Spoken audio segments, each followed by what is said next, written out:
na Sabe ni inshuti baranakorana ibikorwa byinshi cyane oya ariko ku mihanda uretse wowe wumva icyo kintu gusa ibindi nawe urambaza reka tubanze dufate ikintu kimwe mbere y'uko ibi bintu biba Sabe na Ngwino Ndebe ni inshuti banakorana ibintu byinshi cyane muri aka kazi none muri video twebwe twabonye witwa Sabe ari mu bibazo umwe mu bari kumutabara ari Ngwino Ndebe tubigira ikibazo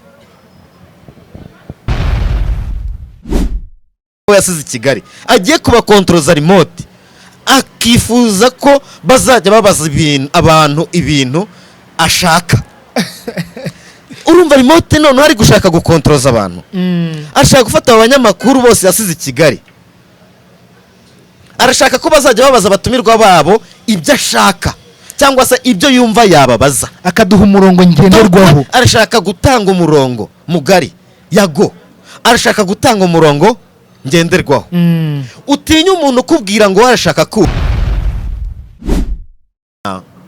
ntabwo ari byo usambana n'abagabo benshi batandukanye ntabwo ari byo atahubwo buryo unabikoze utuburyo uzashaka umwe abari uzajya usambana nawe ati byibura bipfa kuruta nibyo byiza ariko rero nabibwiye na Roje buretse wumva agakina ariko abwira na Roje ati rero Roje nawe twambaye umubiri nuzajya wumva umubiri wanze byanze ugashaka ibyo gusambana uzashake umukobwa umwe aba ari we muzajya mugira mute musambana aba basizemo kode nk'abana basengeriwe baba uri kubyumva bya byumba nibyo biberamo biza kugera igihe bari mu cyumba cy'amasengesho bagwa gacongo uko nabivuze babiri bakibeta bakagira gute bagasambana. Alright, ndagushuje mwifuriza kumera neza wowe udahwema gukurikira ibiganiro bya DG TV show. Ngewe basuhuza ni umuhungu wanyu Pacifique Puzzle from 250. Yo mvuze ngo 250 kintu mumbuze ubushaka kumenya icyo ari cyo boss. 250 so 250 ntabwo nkizi. Yo bavuze 250 ni code y'u Rwanda.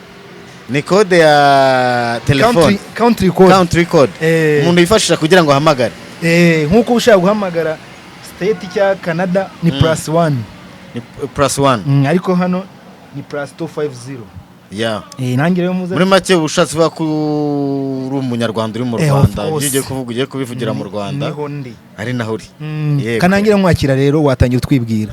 Asante sana nitwa Iyandemye Robert Sympathique ntaryo buye bavuze sympathique ni umuntu uri utuje sympathique mu Kinyarwanda uwo muntu hari uko abameze reka baze kubitubwira muri comment turagushuje rero yego murakoze cyane kandi tunakwakira kuri DG TV show. Asante sana wagiye udusesengurira ibintu byinshi wagiye udusesengurira amakuru menshi turahera hano turahera ku YouTube mugenzi wacu bita Clara. Yego Clara yakoze ikiganiro no operation ma operation urabizi yarateye yego akora ikiganiro cyita operation avuga kuri Sabe ariho yazenyemo n'amashusho azanamo amashusho agaragaza Sabe aryamye hasi ariko kuri ubu tuvugana iki kiganiro nta kiriho ni ikiganiro cye kimaze kugira 500 kugira ngo tuzabone mu Rwanda ikiganiro cyagize 500 bigoranye yego birahari ariko bibari bike ni bike cyane pe yego ariko ikiganiro cya Clara cye cyarageze 500 kuba ikiganiro cya Clara cyasibwe wabyakiriye gute ni ibintu wabonye gute nkabwaye nk'umusesenguzi. Reka duhere ku cyari cyatumye kigira izo views kandi mu gihe gito nibyo byiza ni iki cyaba cyaratumye icyo kiganiro Clara yari yasoye gihita kigira izo views ni ukubera uwo yavugagaho muri icyo kiganiro birabira byose si ubwiza bw'ikiganiro Clara yakoze si nuko Clara akurikirwa n'abantu benshi nta subscribe mesha mfite oya yavuze ku muntu ukomeye bira nibikwereka wowe harya Sabe yavugagaho ariko njye nibaza abantu bajijinganya kuri Sabe nawe byonyine bikwereka uwo yavugagaho uwo ari we yavugaga kuri Sabe yes noneho urumva uwo yavugagaho yari umuntu utoroshye udasanzwe kandi ntabwo yamuvugagaho neza hari harimo guharabika katuvukoresha icyo Kinyarwanda gusebanya no guharabika umuntu kumusiga isura mbi muri rubanda ari isura yande sigiye kuba mbi ya wa muntu muri rubanda. Iki nicyo cyonyine cyagakwiye kuba ikimenyetso cya nyuma ku bantu bafite icyo bashaka gukora kuri Sabe. none ubwo muri make uzajya aze guharabika. Sinzi uruhare rwa Sabe kugira ngo kiriya kiganiro kiveho, kandi ikiganiro cyageze kuri YouTube. YouTube ikoreshwa n'amarobo, nta mwana w'umuntu uba hari ngo uragenda muganire. Rero iyo report itanzwe ku irobo igasanga ya report niyo ikabyanzura ikabifata gutya, nshuti yanjye kirasibwa, fata ibyo bintu uko ari uko bimeze. Buriya niyo mpamvu nabo bajya kwinanabika, nabo bajya kwishanika, nyine babonye ishami, babonye igiti gikwiye, babonye ishami rikomeye bagomba noneho rero buriya kuba kiriya kiganiro uko twabivugaga cyakuweho ni bibe ikimenyetso cyiza cyane cy'uwo bavugaga n'imbaraga ze n'ubushobozi. Nababwiye ko Sabe is a giant. N'abandi bose bakomeza, si igifi kinini, n'umwite igifi kinini abantu barabyumva muri ya terime twumvise mw'ibifi binini. Ibifi binini byaje muri terime negative, bimira udufi duto. Yego, biriya ntabwo ariko ameze. We ni igihangange muri ibi bintu, mu ba YouTuber ni igihangange. Rero birashoboka cyane, ariko kuba bagira byinshi bamuvuga bakamuteranira hari benshi, byo ntabwo byamubuza kuba Sabe. None iki kiganiro cya Karara cyasibwe, ese nta byaha byari bikigize birimo?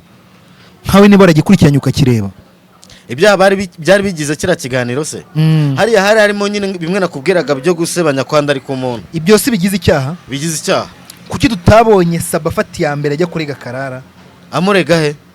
Amurega yenda nko muri ribu cyangwa amurega nk'ahandi hantu. Yego. None se urabona ntaho yamureze? Cyangwa se urabona nubwo ntaho yamureze? Twifatire dutyo. Katuvuge ko ntaho yamureze. Nubwo ntaho yamureze. Urabona Sabe Imana itatangiye kumusubiriza?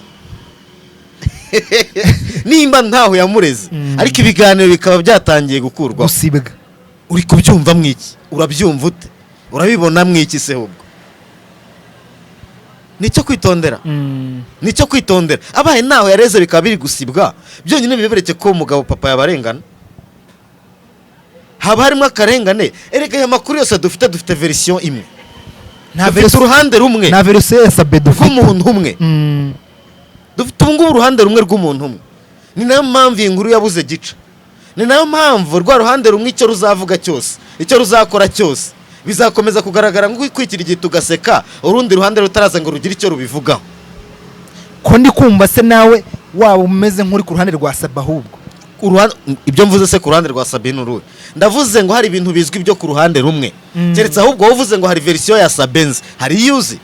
ntayo pe. ese urumva tutavuga rumwe, ntayihari, nta n'undi munyarwanda uyizerega kuko Sabe yararuciye ararumira.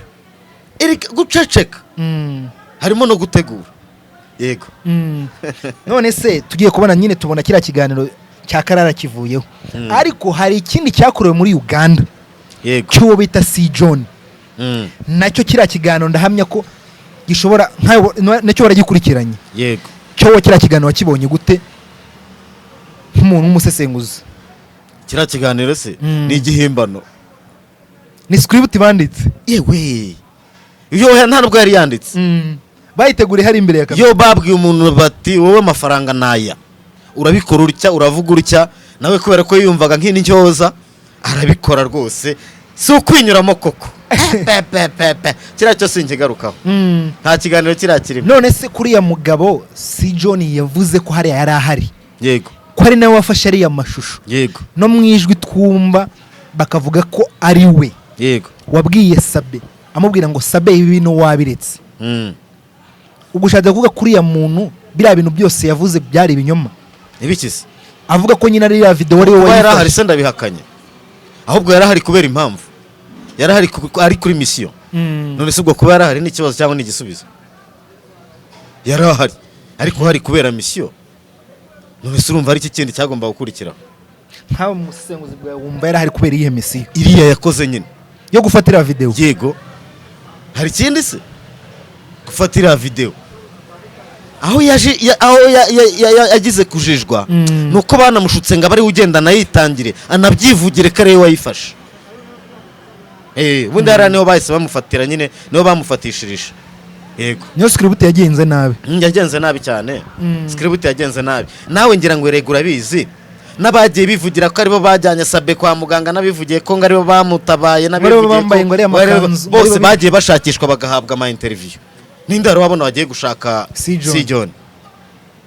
Ninde yakoze ikiganiro kimwe gusa ahita abura. kimwe gusa ahita abura. N'undi wigeze amuhamagara kuri telefone nta bintu byinshi yavuze, ahubwo yabaye nk'udahuza neza n'ibyo yavuze. Ibyo rero birakwereka iki? Kubera iki nta handi yagaragaye, akagaragara ahantu hamwe gusa? yaraguzwe se burya nabo bagura abantu kandi babishinja abandi. Burya koko tubaretse ko nta wundi wamukeneye, ntiyabura bamukeneye, ntibabura, ni benshi cyane ahubwo bamukeneye. kuki nta handi yagaragaye? Ubwo yaraguzwe nabyo, tubifata dutyo se. Simbihamije, ariko se kuki nta handi? Kuko bishinjwa abandi ngo umuntu agera hano ntaba akigiye ahandi, bakamubwira ngo nta handi wemerewe kujya. we kuki nta handi ari kujya utapfa kumuhamagara ngo umukoreshe ikiganiro umubone? Kandi ibyo avuga yaravuze ko yari abihagazeho. Icyo ni ikibazo. Aba bakurikiye ibi biganiro bazajya bagira icyo babyiyumviramo, nabo bagira umwanya. Nabo ni abanyabwenge baratekereza. Yego. Ikindi cya kabiri, ko hano mu Rwanda hari aba YouTuber benshi, kuki yafashe urugendo akagenda akajya muri Uganda akaba ariho hagiye gutanga ari amashusho? Ntago kantu umuntu yakibazaho nako. Niho yari akenewe. Umuntu yahawe misiyo, ni iki kindi agomba gukora kitari gukora misiyo kandi akayisoza? Misiyo yagombaga gusorezwa he? Niko misiyo yagombaga gusorezwa he? Aho afite intebe na kamera akavuga. None urabona hari mu Rwanda? Ntibishoboka. Ntabwo hari mu Rwanda. Aho misiyo yagombaga kurangirira na televiziyo, misiyo yagombaga kurangiriraho, shene byagombaga gucishwaho, ntiri gukorera mu Rwanda, na nyirayo ntari mu Rwanda. Ariko uwo muntu niyo wenyine yagombaga kuvugiraho, yagombaga gutegerwa indege, ndetse yo habaho n'inyoni, nubwo n'indege nayo arimo. Ariko icyashobokaga cyose cyagombaga gukoreshwa kugira ngo hagere, kandi byarabaye, byarangiye hageze. Yego, agiye kuvuga biriya, yego. None se kiriya kiganiro nabyo turahamyana ko cyakorewemo ibyaha nacyo. Kuki cyo kitari kuba nk'icyakarara nacyo ngo tube twabona cyavaho? Kibe cyavaho se? Wari uzi ko icyakarara kizavaho? Ntabyo nari nzi. Kuva utari uzi ko icyakarara kizavaho rero, n'ikindi wetegereza. Uravuga ko nacyo kiriya kiganiro cyo gishobora kuvaho? Wowe wari uzi ko ikindi kizavaho? Owe, ntabyo nari nzi. N'ikindi tegereza, n'ibindi tegereza. Urabyumva? Byenda birashoboka ko icyakarara impamvu byaba byarihuse nuko we byenda ari na hano, ari mu Rwanda. Yego. Ariko undi wari hakurya y'igihugu. Yego. Tubifatira aho ngaho. None se biravuga iki? Biravuga iki? Birasobanura ko ibyo ari byo byose kimwe mu bintu byaratumye kiriya kiganiro kivaho, intandaro yabyo iri hano kuri ubu butaka bwacu bw'u Rwanda. Yego. Ariko abandi bantu bakavuga bati ngwino ndebe ashobora kuba nawe yaragambaniye Sabe. Gute? Ngo ni gute uba uri gucata, uri gucata n'umuntu, umuntu uri gukamera uri mu idirishya akabona ibintu muri gucata? Biterwa na misiyo, hari buri wese ari kuri misiyo. Turi kumwe? Wari urimo gufata amashusho, niho bahera nyine bavuga ngo ngwino ndebe nawe ashobora kuba yari mu bugambanyi. Ngwino ndebe nawe yagaragaye mu bantu bari muri icyo gikorwa. Icyo yakoragamo nicyo ntazi, kuko nta verisiyo n'imwe, nta jambo na rimwe rya ngwino ndebe nzi. Ntaryo uretse kuba yaragaragaye mu mashusho. Uragira ngo muvugeho iki? Ngwino ndebe. Kandi njye namubonye ari guterura nde cyangwa se ari gutabara nde? Sabe. Uragira mvuga iki kuri ngwino ndebe? Kandi ikindi, mbere yuko biriya bintu biba, Sabe na ngwino ndebe basanzwe baziranye, bakorana n'inshuti. Kuba inshuti mwarabonye iri gutabara inshuti yayo, tubigira ikibazo? Abanyarwanda tumeze dute? Oya, ariko impamvu babigira, kuba mwarabonye, mana we, mbere yuko biriya bintu biba, ngwino ndebe na Sabe ni inshuti, baranakorana ibikorwa byinshi cyane. Oya, ariko ku mihanda, uretse wowe wumva icyo kintu gusa, ibindi nawe urambaza. Reka tubanze dufate ikintu kimwe. Mbere y'uko ibi bintu biba, Sabe na ngwino ndebe ni inshuti, banakorana ibintu byinshi cyane muri aka kazi. none muri video twebwe twabonye uwitwa Sabe ari mu bibazo, umwe mu bari kumutabara ari ngwino ndebe, tubigira ikibazo. dore impamvu rero mwe mukurikiye iki kiganiro, ibi byo bintu tubigira ikibazo. dore impamvu rero abantu bahera babigira ikibazo. ibyo bintu kuko nta kibazo kirimo, ariko impamvu bahera babigira ikibazo, yego ngwino ndebe yatandukanye n'umugabo we, bakavuga ko gutandukana kwe ari Sabe yabigizemo uruhare. rero baravuga bati se umuntu watumye utandukana n'umugabo wawe muri kumwe mu biki? niho ikibazo cyahereye. ntabwo ari byo rero, ibyo ngibyo muvuga mutyo n'urwitwazo, uko babivuga ngo yatandukanye n'umugabo, ibyo ni ibiki byose, ariko ibyo ni ibiki ubundi? Ese niwe mfura niwe muherereze mu batandukanye n'abagabo? Oya nyagasani, ibyo ni urwitwazo.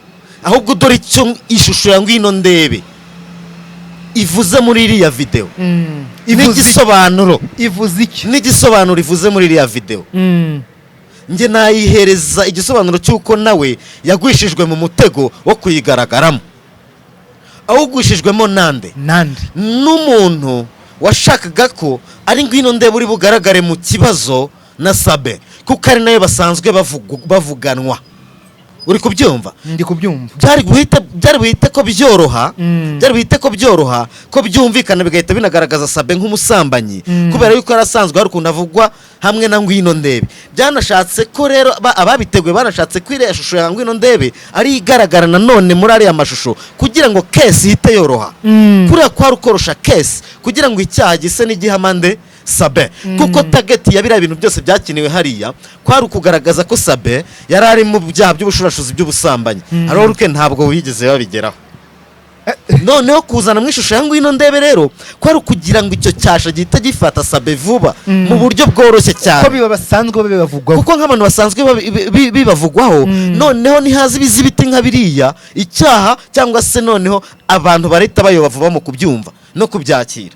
ariko ntabwo ariko bimeze. none se reka nkubaze, nimba koko Sabe na ngwino ndebe bari bavuye mu cyumba, umuntu ava mu cyumba n'agakapu neza, ubona umuntu asohoka mu cyumba nka kuri abonye Sabe, byibura buriya bakuzaniye amashusho cyangwa ifoto Sabe yambaye nk'isume, uri kubyumva, cyangwa se yicaye ku buriri atambaye hejuru, cyangwa yambaye beach copa, na ngwino ndebe afite ibindi yambaye cyangwa atanambaye, simbizi.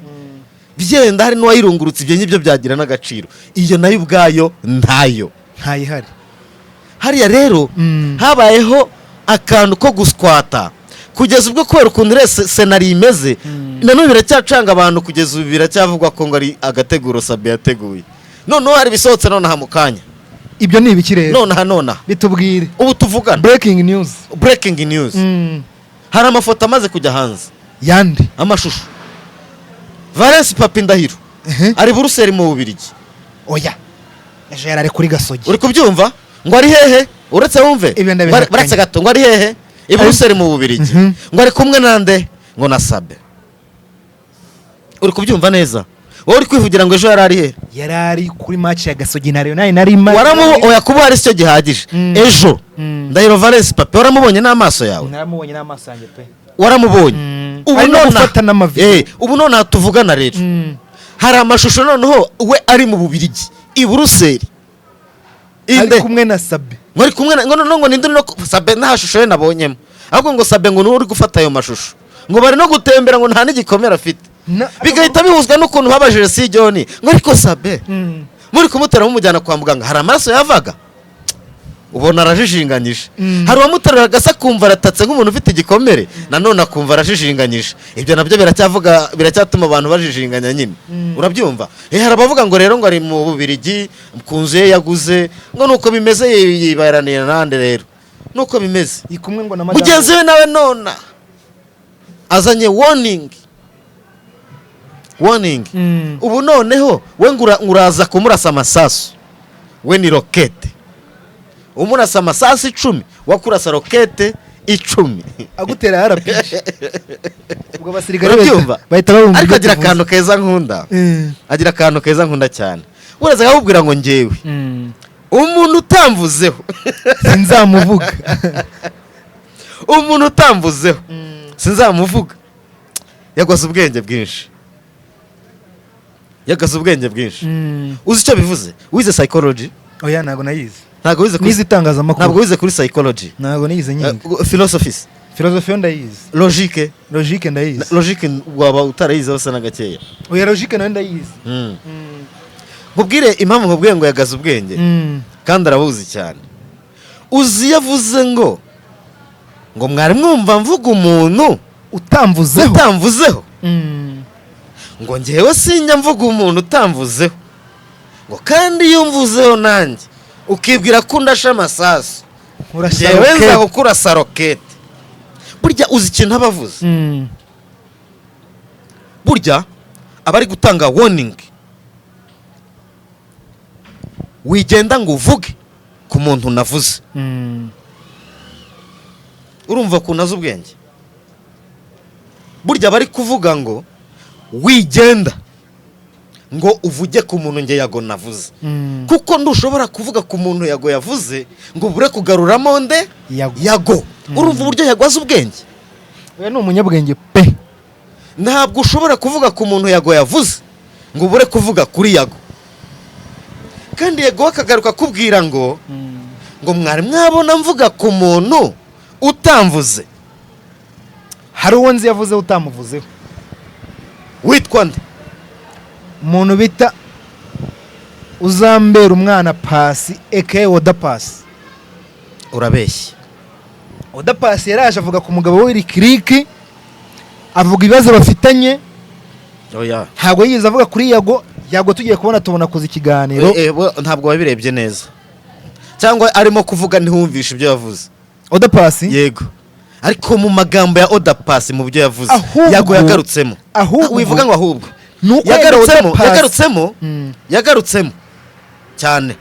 Ahubwo ngiye cyo naketse ko Oda Pasi ari uko yagiye kwa Lucky, ahubwo akajya no kwa Jihad, kandi abo bantu tuzi ko batumvikana na Yago. Ahubwo ibyo byose Yago yaragarutse abyibutsa Oda ko yabikoze, yibutsa n'abo bantu ko batari bakwiye guha ngo Oda Pasi ikiganiro. Ariko nkagaruka nibaza ukuntu noneho Yago agiye gukontroza remote abantu bose nabo yasize i Kigali, agiye kubakontroza remote, akifuza ko bazajya babaza abantu ibintu ashaka. Urumva remote none ari gushaka gukontroza abantu, ashaka gufata abanyamakuru bose yasize i Kigali, arashaka ko bazajya babaza abatumirwa babo ibyo ashaka cyangwa se ibyo yumva yababaza, akaduha umurongo ngenderwaho. Arashaka gutanga umurongo mugari. Yago arashaka gutanga umurongo ngenderwaho. Utinya umuntu ukubwira ngo arashaka kubaka ngo nta kibi kiwe, ariko yarangiza akanavuga ngo go there, go and unsubscribe, ariko kubwira ngo ndashaka kubaka akabivuga n'umunwa we, akanagaragaza ko nta kibazo rwose, ariko kongera akavuga ngo kuri ubwo bucano ngo nimujyeho mukore unsubscribe. Arubatse saho arashenye. Yego, biriya rero bifite ikindi byereka umuntu wese uzi ubwenge. Narindi kuri hariya avuga ngo nta muntu njya mvugaho atamvuzeho. Ndagira ngo mbwire Yago nonaha ko biriya kuri ababivuze nibyo pe, ariko nabanza bifate nk'ibidashoboka. We ariko warukiri kudusobanura kuri iyi case ya Oda Pasi na Lick. Nuvuga ngo mu magambo Oda Pasi yavuze ko babyaranye Lick amuvugaho negatively pe. turi kumwe aho, kandi amuvugaho negatively atabanje kumuvuga positively.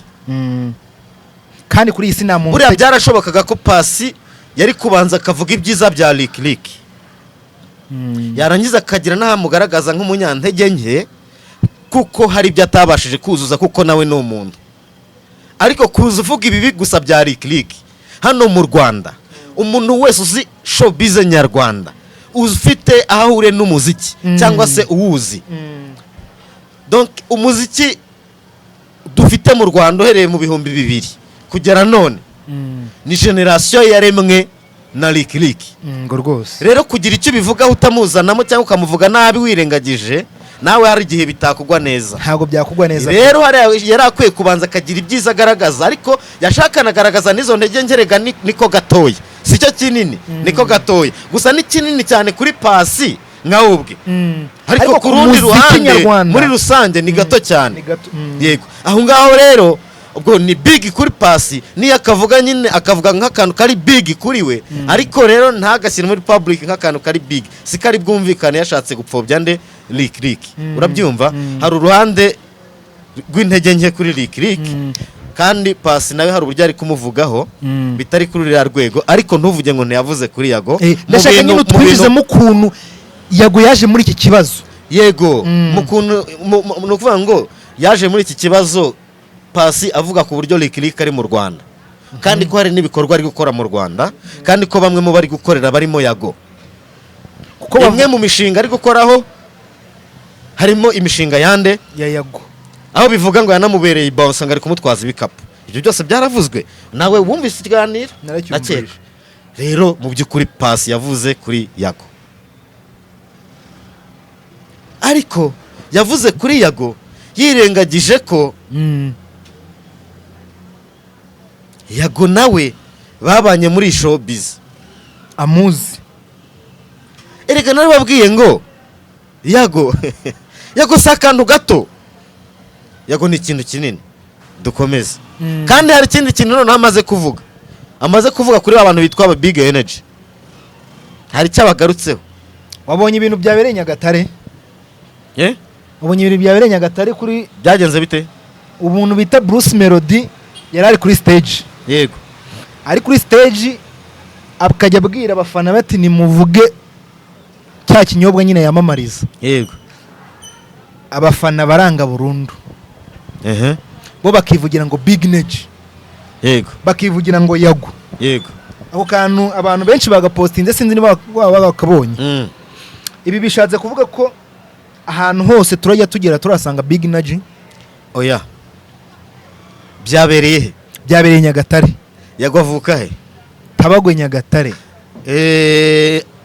ibi bitaramo kuva byatangira ni handi byabaye ngo umuhanzi natera bavuge ngo Big Energy ni handi hatari Nyagatare naho rero mujye mureka gusa tubabwiza ukuri nyine uko ibintu bimeze sibyo nibyo byiza uzi impamvu ari Nyagatare byabereye waba wa Yago niho avuka Tabagwe ibi bintu bikwiye kujya bitanga isomo ku bantu bategura ibitaramo n'ibindi birori uranyumva neza ibi bintu byagakwiye kujya biba bitanga isomo ku bantu bategura ibitaramo ndetse ndahita nubwo naba ntandukira ariko si cyane ndahita nanabihuza na football abantu mutegura ibitaramo n'abantu mufite cyangwa se abayobozi b'amakipe ya football y'uturere n'umujyi wa Kigali nayo mu mujyi wa Kigali igihe kirageze ngo mubanze muhereze umwanya abana biwanyu baho mugiye gutaramira baho mukinira mubahereze umwanya mugiye muzi ko bafite ibikorwa bizima bigaragara birababaje kubona byenda Yago ari mu bindi bibazo byiwe ntanamwifuriza nge nifuza ko byanashira ariko abaye atabirimo Yago yagakwiye kuboneka hari ahantu wirika wagakwiye kureba niba utegura ibitaramo ukaba uzi kuzagera Nyagatare wagakwiye kureba umwana w'Inyagatare ukamukubita kuri stage ukamushyira stage agatangirira abandi bahanzi iwabo bakamwinjoyinga na papa bakamubona na nyina akamubona na bashiki be bakamubona nge biriya ndabyemera kuba na Bruce Melody igitaramo muri Kigali Kanombe nyine basaze bavuga ngo yuhu yego cyangwa se ngo ni igitangaza Kanombe nibyo ahubwo cyaba ari ikibazo nawe yahageze yakiyakoreye yuhu ntiyumvikane cyaba ari ikibazo gikomeye cyaba ari ikibazo nyine ibitaramo byageze Nyagatare shandi bavuge ngo Big Energy cyangwa ngo ari umuhungu w'iwabo nge biranda bishyigikisha nge biranda bishyigikiye uri kumva ni nko kubereka inshuti Innocent yaba akina muri Manchester United uri kubyumva noneho Manchester ikaza gukinira na Liverpool i Kigali muri stade Amahoro nka finali kabera nka finali kaza kubera hano i Kigali ubwo urambwira ko inshuti Innocent twamwakira gute ariko nagiye mugira amarange twese twayisigara inshuti Innocent none se ubwo urabyumva gute numva ko umuntu usaba ari uwacu nyine nawe wumve abantu bari kwakira umuntu wabo kavukire ako kantu kakaba kabura turakabura abategura ibitaramo mujye mutekereza kuri ako kantu yego ndakekana ba Christopher aba hariya yego ariko nta nurimo nawe arimo singira ngavuka mu Kamengera Nyakabanda he ntabwo mbizi ubwo ndibeshye hafi na pasa ni ura ubwo ndibeshye Muneza Muneza Christophe kavukira ni he? ngo ni hariya rwose Kimisagara Ererererere. hafi na pasi barababeshye.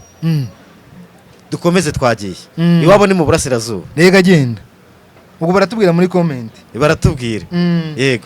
twigire ku bindi rero. Yego. Tugiye tubona kuri Zaburi nshya ikiganiro kirasohotse. Yego. Ndakeka uri kuri iyi mihanda urakurikirana cyane. Ni umukobwa waje uri kurira cyane avuga uburyo ki bita Pasteur Grace yamujyanaga mu cyumba cy'amasengesho. Yego. Akaba aricyo basambaniramo. Ikiganiro ndakeka wagikurikiye. Yego. Iki kiganiro nkaho ubwawe wakibonye gute? Kira nakibonye nte? Nakibonye ko gifite ibikibanziriza. Ni ikiganiro kiza kivuga finale. Ibya nyuma. Bivuze ngo hari ibikibanziriza rero. Ibikibanziriza ni ibiki? Ngo ni umugore w'umunyamasengesho witwa Grace. Arazwi muri uru Rwanda. Agira na channel ya YouTube yitwa Grace. No kuri imihanda yibaho rwose. Ugira ibyumba by'amasengesho bitandukanye. Harya ntago byaciwe? Bimwe byaraciwe ariko hari ibindi byasigayeho. Ntabwo byemewe mu Rwanda. Si bimwe ahubwo bwara bakibikora mu buryo butemewe. Urabyumva? None Grace yagiye agira itsinda nyine basengana mu byumba. Ariko Grace mu by'ukuri abo basengana batangiye kujya bagaragaza ko hari ukuntu ibintu bitagenda neza. Urabyumva? Ndakubyumva. Mu kugaragaza ko ibintu bitagenda neza rero hari inkuru zatangiye kujya zigenda zicaracara. Zitangira kujya zisohoka. Inkuru za mbere zatangiye ari inkuru z'ibinyoma zivuga ko uriya mukobwa wari uri kurira watangaga buriya buhamya we yatangiye noneho ari guserereza umusore witwa Roger avuga ko ngo yamuteye inda.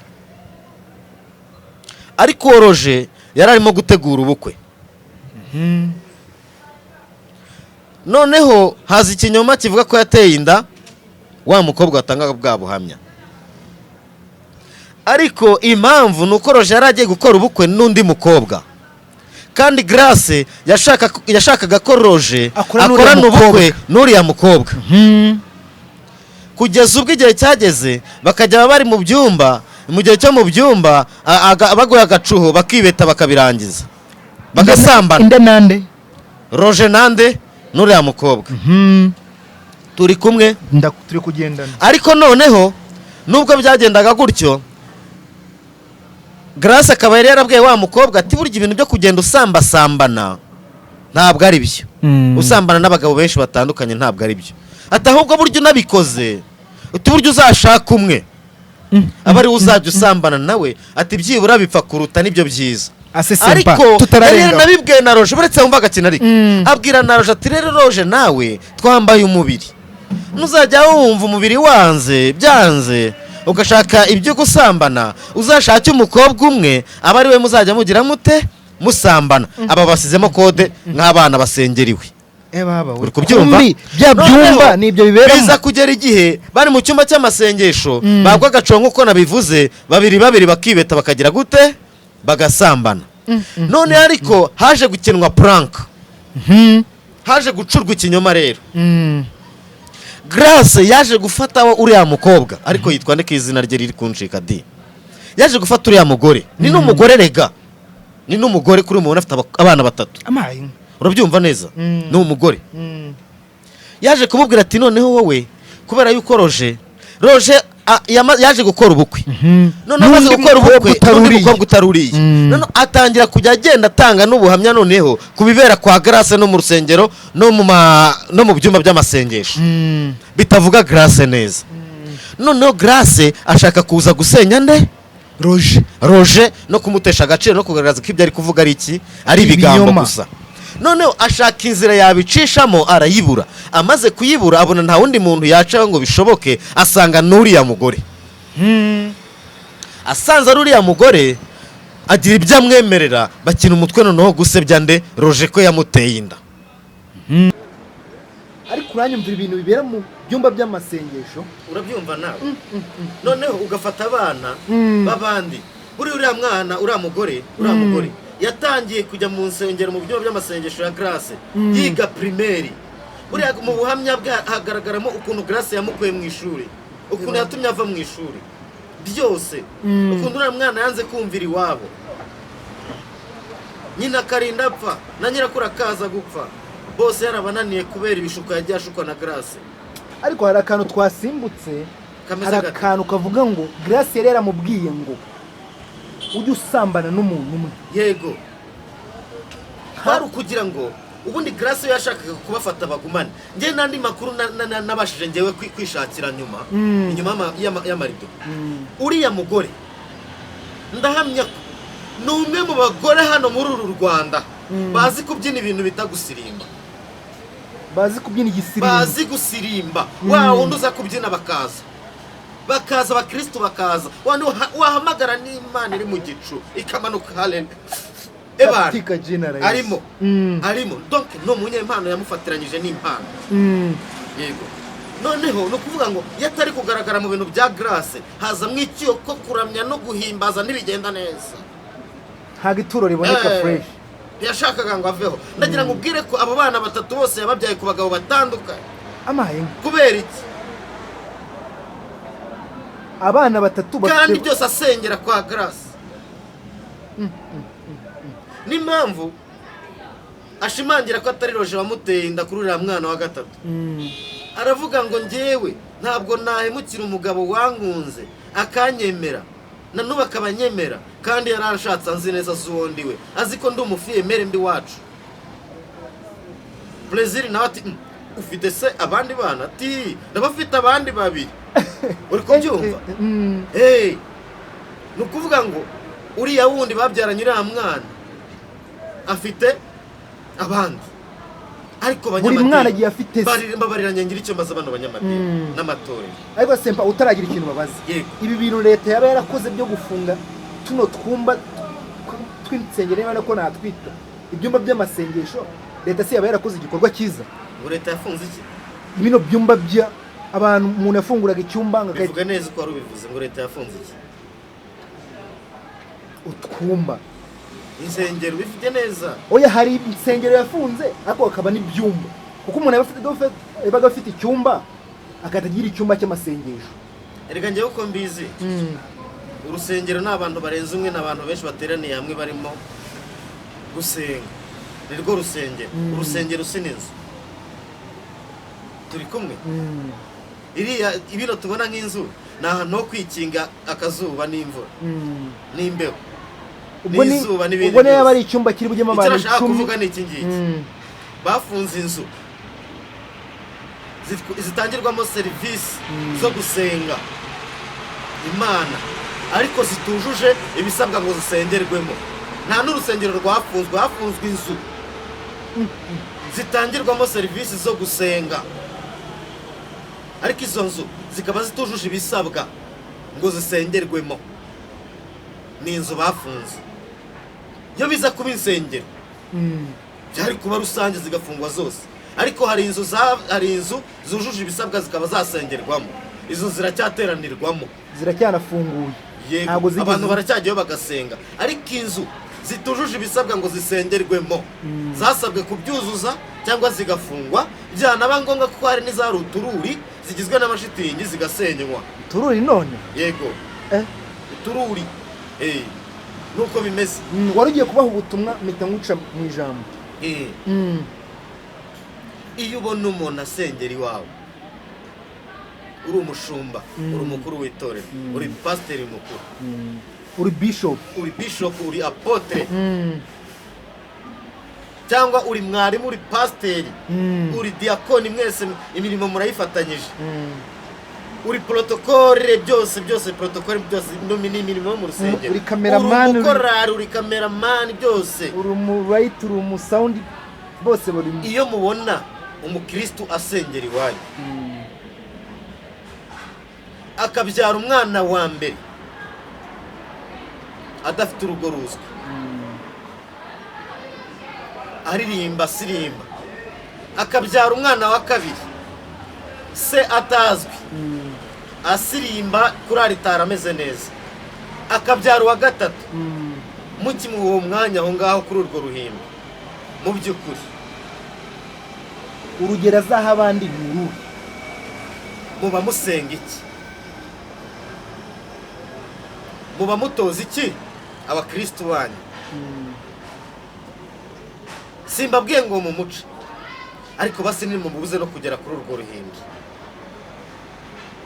kuko abana bicaye mu rusengero bareba bamufatiraho urugero bamuziho iyo mico bamuziho ibyo bibi nabo bazagenda bibyarire bivuze ngo bazagenda bisambanire ko babonye bavuge bati tuzasirimba tuzabyina ijambo ry'Imana tuzarisoma bakozi b'Imana oya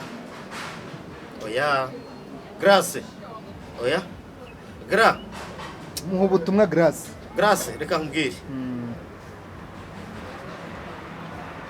bo nta kibazo pe hari ibyo wakuyemo uwabikuyemo pe ariko rya ibyo numara kurya ibyo wihane numara kwihana usaba imbabazi kwihana no gusaba imbabazi birajyana nurangiza noneho ukorera Imana kubera yuko burya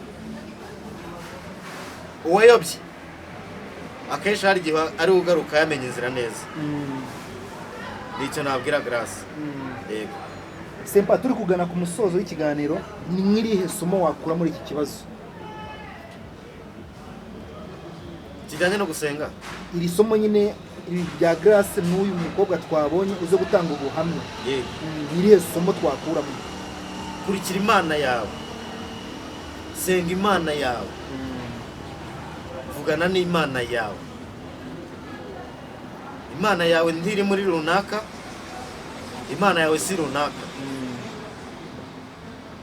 urabyumva ndi kubyumva kandi umugisha wawe ntabwo uri mu biganza bya runaka ngo niho uzajya kuwutora ufitwe n'Imana urusengero rwa mbere ni wowe ubwawe n'umutima wawe ugukiranuka n'ingano yo gukiranuka kwawe bizwi nawe ubwawe ntabwo gukiranuka kwawe n'ingano yo gukiranuka kwawe bizagaragarira imbere y'imbaga kuko wabonywe na benshi kandi imbere muri wowe udakiranutse tuve mu kigare mu kumana tuve mu kigare ku gusenga tuve mu kigare mu kuyobywa tuganishwa ku Mana itazwi utakwemera buri wese namenye Imana ye aba ari yasenga rwose pe ntabwo Imana yawe ishingiye ku kubusengera kwa runaka ntabwo Imana yawe ishingiye ku kubusengera mu idini runaka ntabwo Imana yawe ishingiye mu kubusengera mu idini rifite izina runaka Imana yawe ishingiye kuri wowe ubwawe n'ingiro n'imigirire n'imibereho yawe ya buri munsi no kwibohora n'abandi no gukiranuka kwawe wanga icyaha nicyo navuga Sempa turagushimiye rero ariko ntabwo twagenda nk'umuntu ugushaka uratubwira ahantu nyine ukuntu yakubona yego njye ntabwo mboneka ahantu henshi mboneka ahantu hake uri imboneka rimwe muri make oya mboneka ahantu hakeya ariko umuntu wese ashaka yahera ku kamenyetso ko guteranya 250 siko watangiye uvuga niko natangiye mbabwira ubwo ni 078 3 5 5 2 8 3 4 ubwo rero uramutse wumva bamvugisha nta kibazo da ntabwo nanga bamvugisha turagushimiye rero iyi ari DGTV ukore subscribe abantu bakore subscribe bazajya bareba ibiganiro byacu bizajya bigenda neza cyane asante sana kabisa sawa ndabashimiye cyane